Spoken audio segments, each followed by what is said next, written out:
Ahoj, milosti a míru. Dobré ráno všem. Kéž je mezi námi vyvýšen, oslaven a veleben jediný pravý Bůh, Pán Ježíš Kristus. Moc vám děkuji, že jste si dnes zapnuli televizi nebo se posadili k počítači a slyšeli Boha promlouvat. A budu mluvit o slově, které osvobozuje z vězení a dává cestu životu. Jsem apoštol Miguel Angelo z Evangelické církve Cristo Vive v Rio de Janeiro v Brazílii. Dostáváme se do všech koutů světa a chci poděkovat Bohu za možnost, že ve 13 jazycích a dialektech mohu oslovit velkou část této země koule ke slávě Páně prostřednictvím sociálních médií. Dovolte mi, abych vám pověděl jedno velmi důležité svědectví. Jednu z těchto minulých nedělí přišel muž, který mi řekl: apoštole, jsem tady. Odpíkal jsem si trest za chyby a hříchy, které jsem spáchal. Byl to těžký trest a během doby ve vězení jsem psal do různých církví a žádal o Bibli. Jenom vy jste odpověděl, jenom církev Cristo Vivo odpověděla a jen vy jste poslali Bibli. A tam uvnitř toho vězení po těžkém zločinu, který spáchal, když splácel svůj dluh společnosti a zákonům naší země, tento muž začal číst svatou Bibli. A svatá Bible uzdravila duši tohoto muže, uzdravila a proměnila jeho ducha. A uvnitř věznice vyznal a přijal Ježíše Krista jako Pána díky Bibli, kterou jsme poslali. Podívejte se na sílu tohoto slova. Žalmista v Žalmu 107:20 používám svatou Bibli. Bible znamená knihu par excellence, slovo slov, jedinou knihu, která je živá, má živé slovo, má účinné slovo, má pravdivé slovo, které se nevrací prázdné, když je slovo hlásáno. Hlásání slova znamená evangelium, radostnou zvěst o velké radosti. Tak se prosím podívejte, co je zde napsáno. Poslal jim své slovo a uzdravil je a vysvobodil je z toho, co bylo smrtelné. Zamysleme se tedy, muž ve vězení, který si odpykává dlouhý trest, požádá o Bibli, dostane ji, začne ji studovat a číst a najednou se jeho život změní. To, co bylo smrtelné, čím byl jeho život, se proměnilo v život. Takže slovo, které uzdravuje, je Boží slovo. Toto slovo je tak živé a tak účinné, je tak ostré, má tolik moci a autority, že léčí rány, které čas nedokázal zahojit. Dotýká se tam, kam člověk nedosáhne. Bible říká, že proniká až k úmyslům srdce. Ona řeže, odděluje a jde až k úmyslům srdce. A když toto slovo, Bible, Boží slovo, jediné slovo jediného a pravého Boha vstoupí do srdcí, člověk může mít zatvrzelé srdce, skamenělé. Může pocházet z rozbitého životního příběhu, ale když toto slovo přijde, rozkvete to, co se zdálo být mrtvé. Ten muž, který dostal Bibli ve vězení, nenašel jen obyčejnou knihu.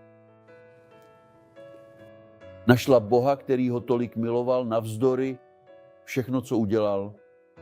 Vždycky byl milován. Bůh. A ve chvíli, kdy konečně dostal do rukou Bibli, se každý jednotlivý verš i každý hluboký výraz z této svaté knihy stal pro jeho znavenou duši skutečným lékem. Každý jeden příslib, který tento muž s úctou slyšel nebo sám pozorně četl, pro něj znamenal jakoby nový čerstvý dech pro celý jeho budoucí život. Každý verš, který tam byl vstřebáván, byl mocným oznámením a semínkem uzdravení, které bylo zase to hluboko do srdce člověka, jenž byl tehdy nemocný hříchem. Když je slovo kázáno, nebe vtrhne na zem a srdce, která jsou mrtvá v hříších a proviněních, konající vůli knížete mocnosti vzduchu, tedy duchovně mrtvá, tato srdce znovu začnou být, znovu začnou pulzovat. Svatá Bible tedy nemluví pouze o lidském životě, ona sama je skutečným životem, ona tento život neustále předává dál. A řeknu vám ještě mnohem víc, Ten, kdo hlásá Boží slovo, se stává živým a mocným kanálem uzdravení, které tento svět dnes tak zoufale hledá. Kázat slovo tedy znamená přinášet lidem lék. Kázat svatou Bibli znamená přinášet naději zástupům, protože když je tato Bible hlásána, bolest nachází naději. Zoufalství se mění ve víru. To je osvobozující slovo. V knize Jan v 8. kapitole ve verši 32 je napsáno: poznáte pravdu a pravda vás osvobodí. A ve verši 36 je napsáno: jestliže vás Syn osvobodí, budete skutečně svobodní. To znamená, že předtím, než Ježíš a jeho slovo vstoupí do srdce, mysli, duše a ducha člověka, je každý člověk otrokem. Je mrtvý v hříších a proviněních, je otrokem hříchu, je otrokem satana. Ale když Boží slovo vstoupí do srdce, řetězy jsou zlomeny. Řetězy, které někdy nejsou vidět, jsou zlomeny. On člověka osvobozuje. Právě ze zdí tohoto vnitřního vězení. Osvobozuje Ježíš Kristus každého člověka od jeho viny, těžkých závislostí, ochromujícího strachu i hluboké nevíry. Takže tento konkrétní muž, zavřený v cele chladného a nehostinného vězení jako pouhý vězeň, si pozorně četl ve svaté Bibli a s úžasem zjistil, že Kristus už dávno zaplatil plnou cenu za jeho skutečnou svobodu. Když vyznal Ježíše, byl ospravedlněn. Toto slovo ospravedlněn pochází z původního řeckého slova dikaio. To znamená, že když Ježíš přichází, vyhlašuje rozsudek osvobození. On říká: já jsem tě ospravedlnil, já jsem zaplatil cenu za tvůj hřích, už nejsou žádné dluhy, má krev tě omývá a očišťuje. Takže Bible neotevřela jen stránky, ale i duchovní oči té duše, která byla uvězněna. Kázání slova toto způsobuje, otevírá duchovní dveře. Je to oznámení, že nikdo, kdo je pod odsouzením, kdo je v otroctví hříchu, nezůstane stejný. Protože Bible říká: jestliže vás Syn osvobodí, budete skutečně svobodní, poznáte pravdu a pravda vás osvobodí. Takže každý člověk, který vyzná Ježíše, přijme ho do svého srdce, přeruší pupeční šňůru se světem, s hříchem, s náboženstvím, protože náboženství je prázdné. Všechna náboženství byla buď vytvořena člověkem, nebo byla vytvořena satanem. Všechna slova jsou buď lidská, nebo duchovní a často mají pochybný a temný původ. Proto je třeba kázat Boží slovo, protože je živé a účinné. Dává nám a učí nás neochvějně a upřeně hledět na původce a dokonavatele naší víry, kterým je Ježíš. Kdo tedy umlčuje Boží slovo, spolupracuje s tichem duchovních vězení. Naše ministerstvo založil službu Global Grace Missions Ministry, aby toto evangelium přinesl světu. Už to děláme ve 3 různých jazycích. Mám zde obrázek zemí a kontinentů, které už pokrýváme. Tisíce a tisíce lidí už slyší ve svém vlastním jazyce, protože jsme ve 3 jazycích a 3 řečech, protože evangelium má být kázáno až do nejzazších končin země. A řeknu vám něco ze své vlastní zkušenosti. Kde je evangelium kázáno, peklo tam zcela ztrácí půdu pod nohama. Evangelium tedy není jen jemný zvuk. Evangelium je výkřik svobody, který se rozléhá temnotou lidského srdce. Pokaždé, když je pravda zvěstována, 1,1 duchovní vězení se otevírá. Když však církev mlčí, vězení se množí. Ale když je slovo hlásáno, nebe se pohne a svoboda vstupuje do života člověka. Boží slovo je obnovující. V knize proroka Izajáše v kapitole 61 je řečeno, jaká je moc tohoto slova. Podívej, říká: duch panovníka Hospodina je nade mnou, protože mě Hospodin pomazal, abych přinášel radostnou zvěst pokorným. Poslal mě, abych uzdravoval ty, kdo mají zlomené srdce, abych vyhlásil svobodu zajatým a propustil na svobodu spoutané. Takže vy jste moc, kterou má pouze toto slovo Bible svatá, slovo Boží, které je neomylné, je to jediné živé slovo na světě, které je neomylné, nemýlí se, je neomylné, neselhává. A slovo Hospodinovo praví, že duch Hospodinův je na mě, abych zajatcům vyhlásil propuštění. Ona provádí restaurování, obnovení života. Muž a žena, když žijí v hříchu, teda jsou otroky satana, jsou otroky hříchu, nežijí, jejich život nemá smysl. Když tedy Bůh obnovuje, tato obnova je Božím konečným podpisem na proměněném životě. Ten muž, který byl tam uvnitř vězení, o kterém jsem mluvil od začátku pořadu, který byl kdysi vězněm za skutky, které byly špatné před společností. Slyšel o Ježíši, dostal svatou Bibli, četl ji, zamyslel se nad ní a přijal ji do svého srdce. A právě tam, v tom vězení, v té věznici, byl zcela proměněn. Přišel do kostela, přišel před oltář, nyní s novou identitou. Nyní jako Boží dítě, nyní jako živý svědek Pánovy milosti.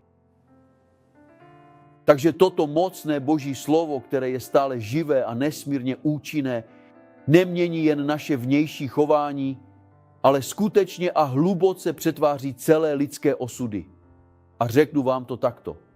Tam, kde je dnes jen zkáza a zmar, tam ono s láskou znovu buduje a dává nový život. Kde je hanba, ono pozvedá. Kde je temná a pochybná minulost, ono píše novou budoucnost. Obnova od Boha začíná tehdy, když má někdo odvahu otevřít ústa a říct: Ježíši, ty jsi můj Pán, ty jsi můj Spasitel, ty jsi můj vykupitel. Když se tato ústa otevřou a oznámí tuto pravdu, člověk je osvobozen. Říkám vám, že Bůh to udělal v mém životě. Téměř 21 let jsem byl náboženský, katolík, apoštolský, římský. Vcházel jsem na mši prázdný a odcházel jsem prázdný, protože to byl jen rituál. Vcházel jsem jako hříšník a na konci mše jsem stále zůstával hříšníkem. Vcházel jsem s problémy a odcházel jsem s těmi samými problémy. Vcházel jsem z minulosti a když jsem odcházel, díval jsem se na svou minulost, jako by to byla přítomnost. Bůh tedy nejenže maže minulost, on přepisuje celý příběh. On přepsal příběh mého života z náboženského člověka, který uctíval obrazy a svaté. On vymazal mou minulost. On přepsal příběh mého života svou inkoustem milosrdenství, což je jeho vlastní krev. Takže slovo, které je kázáno, se nevrací prázdné, ale vrací se naplněné zázraky. A hlas, který káže, může být lidský. Slyšíte hlas proroka, ale ve skutečnosti je síla tohoto slova božská. Právě proto, když společně kážeme Boží slovo, tak plně přijímáme tento hluboký závazek neustále šířit naši Global Grace Missions do všech koutů po celém světě. Když kážeme, přinášíme obnovu do domovů, do rodin, do srdcí, k lidem závislým na drogách, alkoholu, nelegálním sexu, k lidem tak uvězněným v hříchu, že když uslyší toto slovo, jejich srdce se stane svobodným. A co víc, toto slovo, když působí v životě člověka, působí i v rodině, působí v generaci. Takže posvátné Boží slovo vůbec nevyžaduje, abychom jej bránili. Ono musí být především s odvahou hlásáno. A právě když je toto slovo takto hlásáno, způsobuje v lidských životech věci, které se zdají být naprosto nemožné. Možná je to všechno, co potřebujete. Možná potřebujete, aby se stalo něco, co je pro vaše oči a mysl nemožné. Jako ten muž, který byl ve vězení a říkal si, kdy odsud vyjdu, když mám tak těžký trest. a uprostřed toho trestu ho Bůh osvobodil. Chci tedy říct, že Bůh může udělat nekonečně víc, než o co prosíme nebo na co myslíme. Podle jeho moci, která působí v nás, působí i ve tvém životě. Takže, můj bratře, můj příteli, můj společníku na pouti, milovaná Páně, vyvolený Boží, živý kámen, předurčený v lásce, to stejné slovo, které vstoupilo do celé věznice tady v Rio de Janeiro a v Brazílii a osvobodilo toho muže, dnes vstupuje do tvého života a osvobozuje tě. Vůbec nezáleží na tom, jak moc bolestný a těžký je tvůj životní příběh, ani jak daleko jsi se ve své minulosti ocitl od Boha. Boží slovo je totiž stále živé a nesmírně mocné. Ono přináší hluboké uzdravení, úplné osvobození a celkovou obnovu tvé duše. Právě toto slovo tvoří ten pevný most mezi tvým odsouzením a nekonečnou Boží milostí. Je to most mezi zoufalstvím a nadějí. Je to most mezi člověkem a jeho stvořitelem. Takže dnes ti Pán říká, posílám své slovo, ono tě uzdravuje, ono tě osvobozuje, ono tě chrání před tím, co je smrtelné. Takže jsi právě slyšel tuto zprávu. Prosím, nezadržuj ji. Řekni to dál, svědči, káž, sdílej. Protože někdo blízko tebe, kolem tebe, v rodině, ve společnosti potřebuje slyšet to, co jsi jednoho dne slyšel ty a tím dnem je dnes. Poznamenej si tento den na zbytek svého života. Boží slovo je dechem nebe skrze lidská ústa.